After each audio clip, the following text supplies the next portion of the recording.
रामचरितमानस के उत्तरकांड में श्री राम के अयोध्या आगमन पर भव्य स्वागत का उल्लेख मिलता है। कहते हैं कि कार्तिक अमावस्या को भगवान श्री राम अपना 14 वर्ष का वनवास पूरा करके अयोध्या लौटे थे।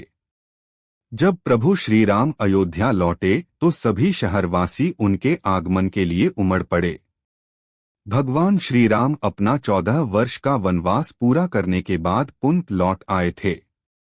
आओ जानते हैं कि वे दीपावली के दिन ही पहुंचे थे या कि और किसी दिन। एक श्री राम के अयोध्या लौटने की तिथि पर इतिहासकारों में मतभेद हैं, लेकिन परंपरा के अनुसार कार्तिक अमावस्या अर्थात दीपावली को भगवान श्री राम अपना 14 वर्ष का वनवास पूरा करके अयोध्या लौटे थे। 2 रावण का वध करने के बाद लंका से अयोध्या लौटते समय राम, लक्ष्मण, सीता एवं हनुमान जी पुष्पक विमान से अयोध्या के पास नंदीग्राम नामक स्थान पर उतरे थे, जहां पर राम की खड़ाऊं रखकर राजा भरत अपना राजपाट चलाते थे। कहते हैं कि नंदीग्राम में एक दिन रुकने के बाद वे दूसरे दिन अयोध्या पहुंचे थे। 3 यह भी उल्लेख मिलता है कि रावण वध यदि दशमी के दिन हुआ था तो उसके दूसरे दिन सीता को अग्नि परीक्षा से गुजरने के बाद अर्थात उन्हें अग्निदेव से वापस मांगने के बाद श्री राम अयोध्या लौटे थे।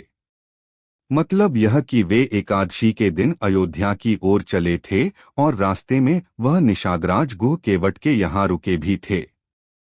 4 वाल्मीकि रामायण में उल्लेख मिलता है कि श्री राम का नंदीग्राम में भव्य स्वागत किया गया था। उस दौरान अयोध्या के सभी 8 मंत्री और राजा दशरथ की 3 रानियां हाथियों पर सवार होकर नंदीग्राम पहुंचे। उनके साथ अयोध्या के सभी नागरिक भी नंदीग्राम पहुंचे। 5 वाल्मीकि रामायण के युद्धकांड सर्ग 127 के अनुसार सभी नागरिकों, मंत्रियों और रानियों ने देखा कि श्री राम पुष्पक विमान से धरती पर उतरे। सभी ने विमान पर विराजमान श्री राम के दर्शन किए और वे उन्हें लेकर अयोध्या गए। 6 श्री राम का जन्म इंडियन गवर्नमेंट के साइंस मिनिस्ट्री से मान्यता प्राप्त institute of scientific research on Vedas ISERVE के शोधानुसार श्री राम का जन्म इस शोधानुसार 5114 ईसा पूर्व हुआ था। आईसर्व डायरेक्टर सरोज बाला के शोध अनुसार श्री राम ने रावण का वध 4 दिसंबर 5076 ईसा पूर्व किया था। फिर वे अलग अलग जगहों पर रुकते हुए 29वें दिन 2 जनवरी 5075 ईसा पूर्व वापस अयोध्या लौटे थे। अयोध्या लौटने के खुशी में अयोध्यावासियों ने दीपावली मनाई थी। रुकने के दिनों को छोड़कर इस सफर में उन्हें करीब 24 दिन लगे। इस दौरान वे 8 से 9 जगहों पर रुके। यह निष्कर्ष वाल्मीकि रामायण में लिखे उस दौर के ग्रहों, नक्षत्रों, तारामंडलों की स्थिति के आधार पर नासा के वेद स्पेशल प्लेटिनम गोल्ड सॉफ्टवेयर से निकाला गया।